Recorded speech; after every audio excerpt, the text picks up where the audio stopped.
Hello, beautiful souls. Here I am with another weekly reading. Can you see the crystal, the rainbow in this crystal?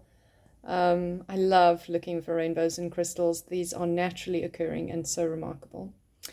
Um, wow. Well, this is a big week, and I have got a lot of grounding with the smoky quartz energy and a lot of feathers with the air energy. So we've got a very Capricorny Aquarian week. It's been building in Capricorn, preparing for Aquarius, and we've really shifted into Aquarius, but there's still a lot holding us in Capricorn, including the fact Venus moves into Capricorn on Tuesday, tomorrow. But aside from that, the Sun and Pluto have now entered Aquarius together. They entered together. So Zengest is going to help us digest the big changes that are going on. And remember, when I set these things up, these are energetic frequencies, whether you have this oil or not.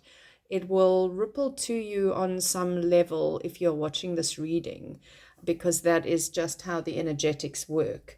And then also adaptive, which is a very good oil to help us. It's a blend, sorry, to help us downregulate, because our nervous systems have just had a big shock. So this is the energy I'm feeling already. And then I will jump into the cards in a minute, and just remember the word big shock when you see the cards. So remember to pick a card between 1 and 4. And remember that it's a general reading, not a personal reading, but whatever card you get, whichever number or numbers you choose, are going to give a little extra potency to your personal connection to this week. But basically, we also, the thing I haven't even mentioned is on Thursday, we have full moon in Leo.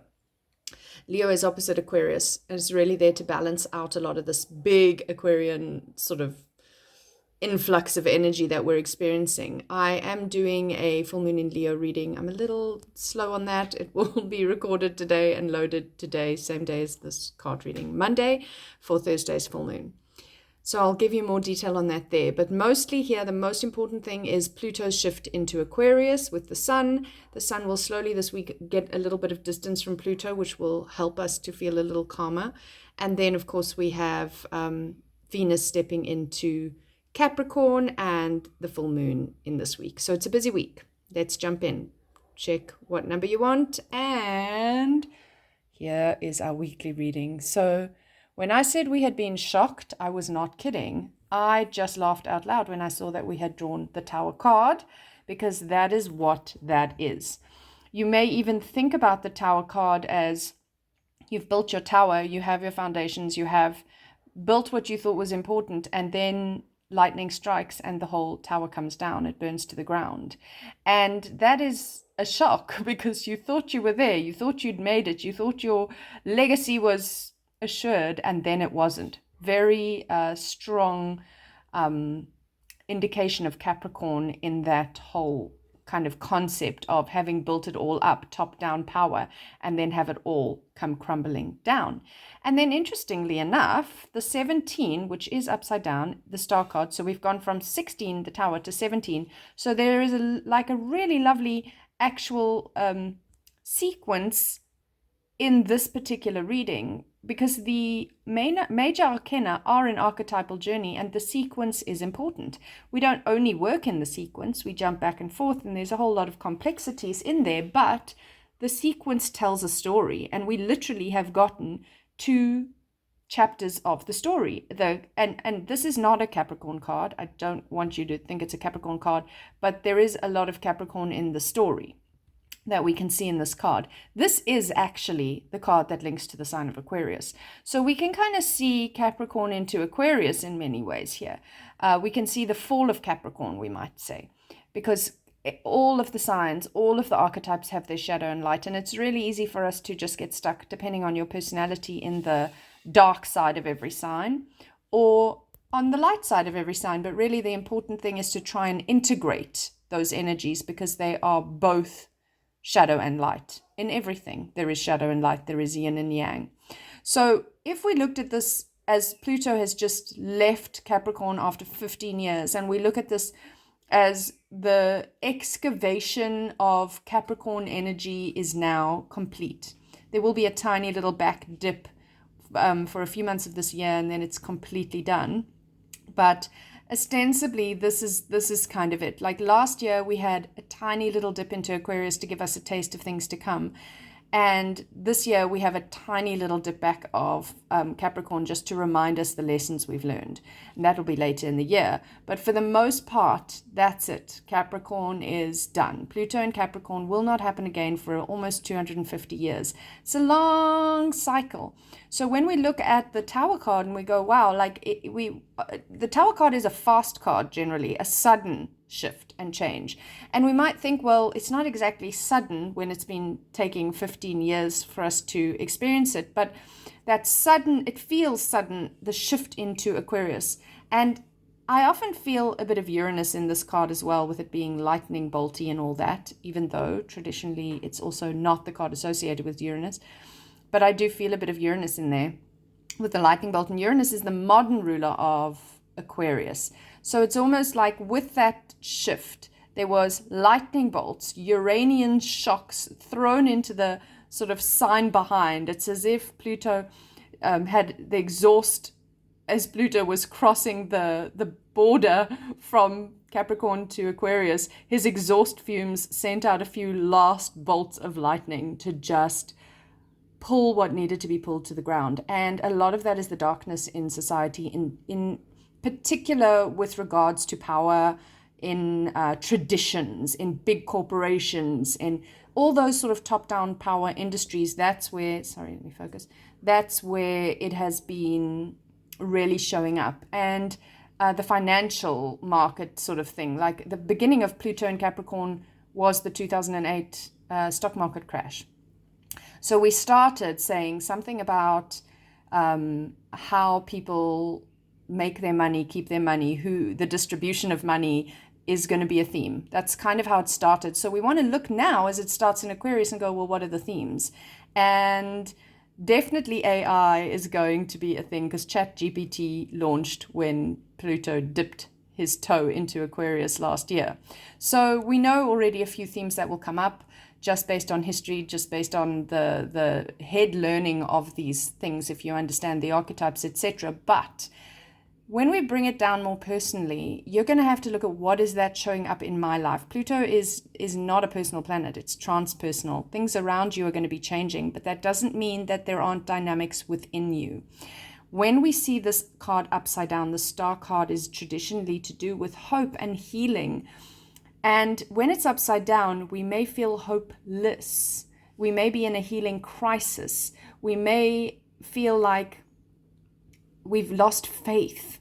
All of those things. And that is kind of normal when you expect and understand a big shift like Pluto moving with the greatest light in the sky, the sun, into the sign.